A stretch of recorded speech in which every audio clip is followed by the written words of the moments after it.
Bienvenue sur Africa 24 dans cette nouvelle édition du QG Weekend. Voici les titres. L'avenir des services postaux à l'ère digitale, sujet au cœur du prochain congrès de l'Union postale universelle, une 27e édition qui se tiendra le 27 août à Abidjan, en Côte d'Ivoire.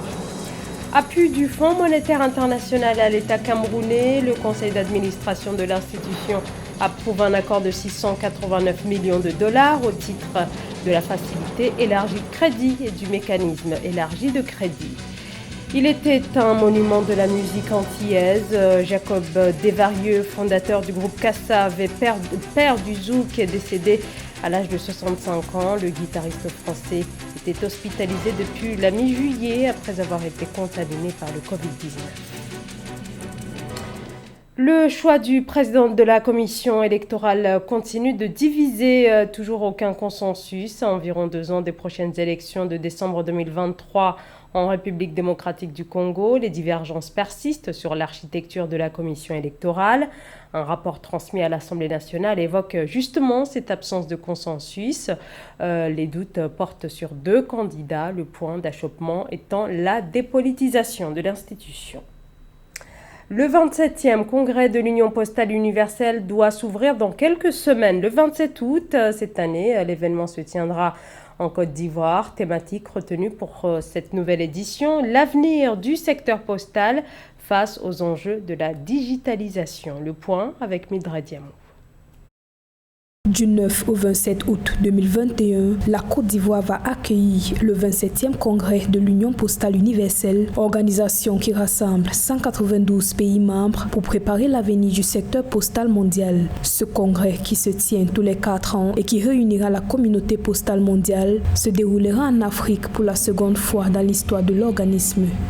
Pour nous, c'est une fierté. Donc, c'est le lieu déjà de dire merci au président de la République, son Excellence M. Alassane Ouattara, pour tout le poids qu'il a mis dans l'organisation de ce congrès. Donc, c'est une fierté. Pourquoi? Comme vous dites, c'est la 2e fois que le congrès a lieu en Afrique. La fois précédente, c'était en 1934, en Égypte. Une fierté que l'Afrique se soit reconnue à la Côte d'Ivoire, que les pays africains nous aient soutenus et surtout que tous les pays de la poste du monde entier aient décidé et aient voulu se retrouver à Abidjan du 9 au 27 août 2021, donc dans quelques jours. Organisé autour du thème « L'avenir du secteur postal face aux enjeux de la digitalisation », ce congrès va déboucher sur la nouvelle stratégie postale mondiale pour les 4 prochaines années, la digitalisation des services de la poste et surtout le renouvellement des instances de l'organisme à compter du 25 août 2021. Les travaux principaux, ce sera de voir comment la Poste va s'organiser, ou comment s'organise en tenant compte de la digitalisation des services postaux, et comment est-ce qu'on va traiter tout ce qui va tourner autour du commerce électronique, du e-commerce, puisqu'il y a des géants dans ce domaine-là qui ont bousculé le marché de manière positive, je veux dire. Donc voilà, il faut que les postes aussi soient positives et puissent faire face à ces nouveaux enjeux. Donc on pense que c'est une belle opportunité, ça permet aux postes d'avoir du potentiel, et puis je pense que quelque part, avec les envois de mandats, ça permet de faciliter les échanges entre les différents pays. Donc je pense que la Poste est un acteur important du secteur bancaire, du secteur financier, et je pense que tout ceci contribue à l'évolution du métier et à son devenir. Les acteurs de l'univers postal mondial souhaitent s'attaquer aux défis de ce secteur afin de renforcer le commerce électronique au milieu de la pandémie de Covid-19. Organisme spécialisé des Nations Unies, l'Union postale universelle est créée en 1874 avec son siège à Berne en Suisse. Ce congrès devait se tenir à Abidjan du 10 au 28 août 2020, mais il a été reporté en raison de la pandémie du coronavirus. La composition du comité d'organisation du dialogue est loin de faire l'unanimité au sein de la classe politique centrafricaine. L'opposition dénonce la présence de membres du gouvernement au sein de cette instance chargée de la préparation du dialogue républicain voulu par le chef de l'État Faustin Archange Touadéra en Centrafrique, où sur le plan sécuritaire, la situation se dégrade. Au moins 6 civils ont été tués ce samedi 31 juillet dans une attaque menée par des rebelles dans le village de Man, qui se trouve près de la frontière avec le Tchad et le Cameroun. L'annonce a été faite par la mission des Nations Unies en Centrafrique. L'attaque est attribuée au groupe 3R qui visait les positions des forces armées centrafricaines. Le conseil d'administration du Fonds monétaire international approuve un accord de plus de 689 millions de dollars au titre de la facilité élargie de crédit en faveur de la République du Cameroun. Il s'agit de soutenir le programme de réformes économiques et financières du gouvernement de ce pays d'Afrique centrale où une reprise progressive de l'économie pourrait porter la croissance du PIB à 3,6% au terme de cette année et à 4,6% en 2022. Viviane Bauken. Ce 29 juillet 2021, le Fonds monétaire international a approuvé un financement de 375 milliards de francs CFA au Cameroun. Ce financement est soutenu par la facilité élargie de crédit et le mécanisme élargi de crédit avec 175% de la quote-part du pays. Pour un départ et dans la perspective du redressement des finances publiques camerounaises, une première tranche de 96 milliards de francs CFA a été débloquée.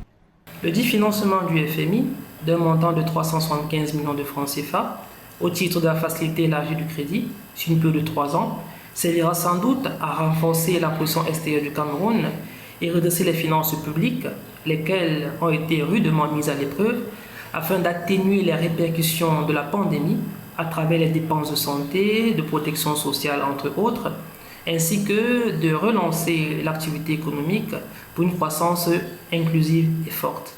Pour les autorités camerounaises, la mise en œuvre de ce nouveau programme avec le FMI permettra d'amorcer sereinement la reprise économique et financière courant 2021. L'objectif visé est d'atteindre une croissance forte, soutenue et inclusive ainsi que la mise en œuvre d'une politique budgétaire compatible avec la lutte contre la Covid-19.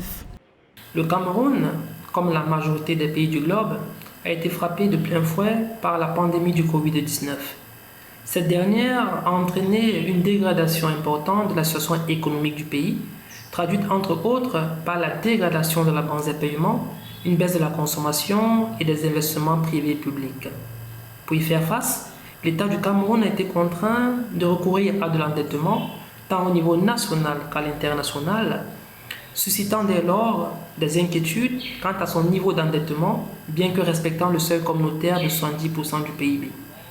Pour les administrateurs du FMI, ce financement vise à soutenir les efforts des gouvernements pour parvenir à une reprise post-pandémie et renforcer la viabilité extérieure et budgétaire à moyen terme des États. Rappelons que cette décision du FMI intervient un mois après le succès réalisé par le Cameroun sur les marchés internationaux des capitaux dans le cadre de l'émission de nouvelles eurobonds de 450 milliards de francs CFA. Partout, la miniaturisation de la mode adulte bat son plein. La forte implication des marques de luxe a révolutionné ces dernières années la garde-robe des plus petits. Et à côté des griffes de luxe, on retrouve des marques plus abordables, standardisées par de jeunes créateurs. Illustration au Cameroun dans ce reportage de Thierry Ndassa. Cela fera 1 an en août 2021. Que Marie-Josée Claudia s'est lancée dans la confection de vêtements pour enfants. C'est depuis le domicile familial, sis au quartier Bounabéry à Douala, que cette jeune diplômée en droit confectionne des robes pour fillettes.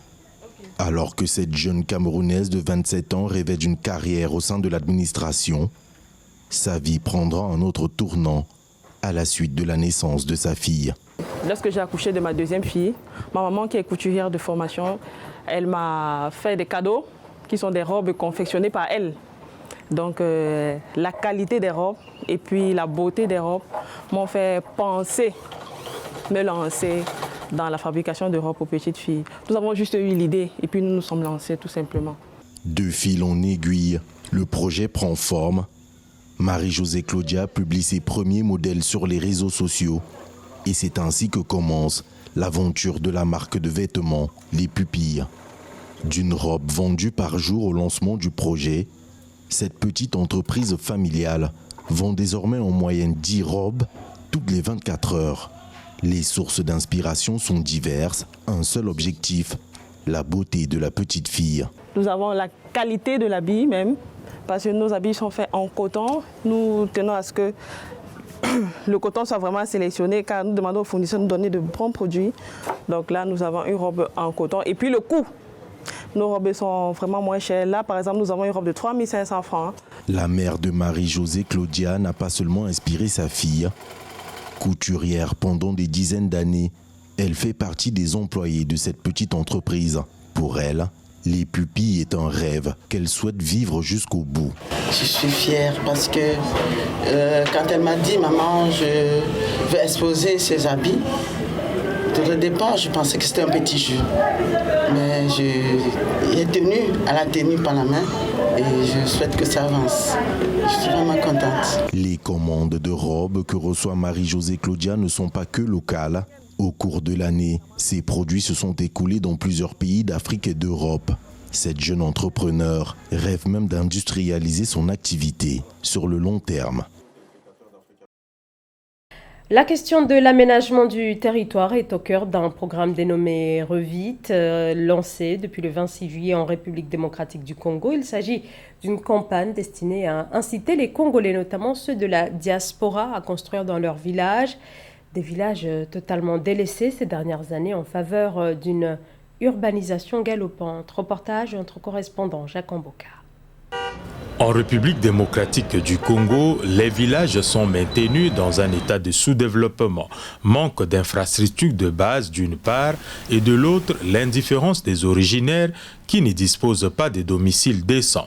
Un paradigme que veulent changer les autorités du pays par une campagne dénommée REVIT, soit repensons à nos villages et territoires. Le programme REVIT a l'avantage de répondre au plan national stratégique pour le développement à l'horizon 2019-2023 et aux objectifs de développement durable portés essentiellement sur le pilier suivant, à savoir le développement économique, le développement social, le développement environnemental et le développement institutionnel. Rares sont les Congolais avec une référence physique dans leur village et territoire. REVIT vise non seulement à inciter les Congolais à construire dans leur village, mais va aussi proposer des projets d'investissement pour une inclusion multisectorielle. Cette campagne va aussi contribuer à l'identification des potentialités de chaque village et territoire. Comme ils le font dans leur identité, vous savez, quand ils déclinent son identité, il met origine, village d'origine, secteur d'origine, territoire d'origine. Et quand il annonce tout ça là, des fois, il n'y a aucun référencement physique dans le Congo profond. Et donc, nous voulons vraiment qu'il y ait cet engouement de gens qui pensent aller investir chez eux. Les Congolais ont tourné le dos à leur village et territoire. Environ 6% seulement de ceux qui vivent dans les villes disposent de domicile dans leur village. Une situation qui favorise l'exode rural avec pour conséquence la surpopulation dans les grandes agglomérations. Le ministère de l'Aménagement du territoire espère par l'engagement de tous changer l'image des villages de la RDC. Jacob Desvarieux, figure charismatique du collectif antillais Kassav, dont il était un des cofondateurs en 1979. Le chanteur et guitariste est décédé vendredi. Depuis, les hommages affluent du monde entier. De santé fragile depuis une greffe rénale, le musicien de 65 ans avait été hospitalisé le 12 juillet dernier à Pointe-à-Pitre en Guadeloupe, après avoir été contaminé par le coronavirus. Retour sur la carrière de ce grand musicien, un monument de la musique antillaise. Corinne Kamsefem.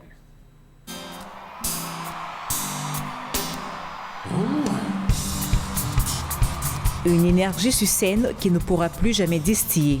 Jacob Desvarieux est décédé ce 30 juillet à Pointe-à-Pitre, en Guadeloupe, des suites de Covid-19. Son héritage culturel est immense. Chanteur, guitariste, arrangeur et producteur français, il est surtout l'un des cofondateurs du célèbre groupe de musique Kassav.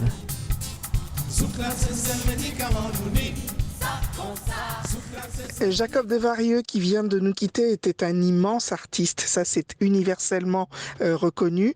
Un homme qui avait à cœur de défendre les identités, nos identités, les identités caribéennes, les identités africaines.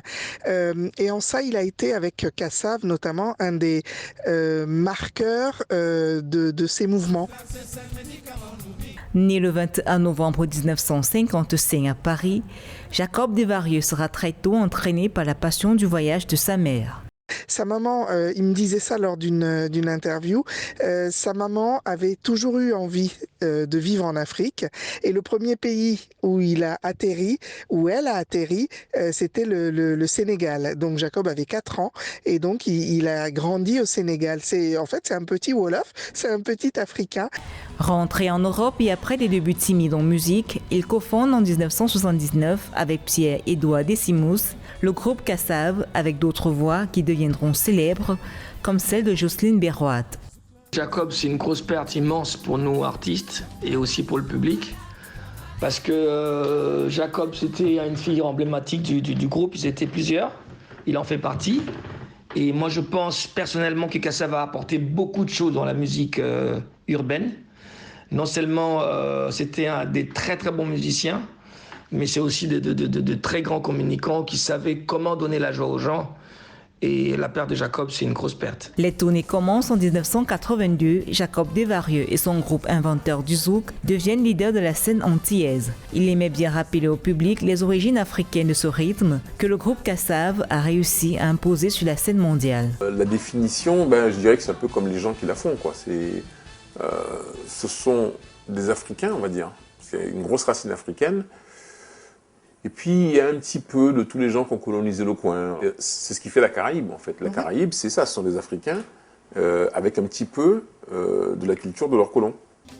Le succès de Kassav est au rendez-vous, notamment avec le titre Zougla Sessel Médicamanouni. Concerts au Zénith et récompenses s'enchaînent. Une vingtaine d'albums à leur actif. La carrière solo de Jacob Desvarieux va également s'épanouir. Avec plusieurs albums, la création en 1987 du concours de chant Le Rêve Antillais. En Afrique, il va collaborer sur de nombreux projets. Du Cameroun en Tunisie en passant par le Bénin, Jacob Desvarieux aura œuvré à l'essor de styles musicaux riches de cultures diverses. Le boxeur ghanéen Samuel Taki, poids plume, moins de 57 kilos, a remporté les quarts de finale contre le Colombien Seber David Avila Segura sur un score de 3 points à 2. Rencontre ce dimanche, 1er août à Tokyo. Samuel Taki qui se dirige vers la médaille. Il devrait au moins être médaillé de bronze. Première médaille depuis près de 30 ans pour le Ghana. L'athlète fera face à l'Américain Duke Reagan pour une place en finale de ces Jeux Olympiques 2021. C'est donc la fin de ce journal. Merci de nous avoir suivis. Dans un instant, une nouvelle édition de l'actualité du soir.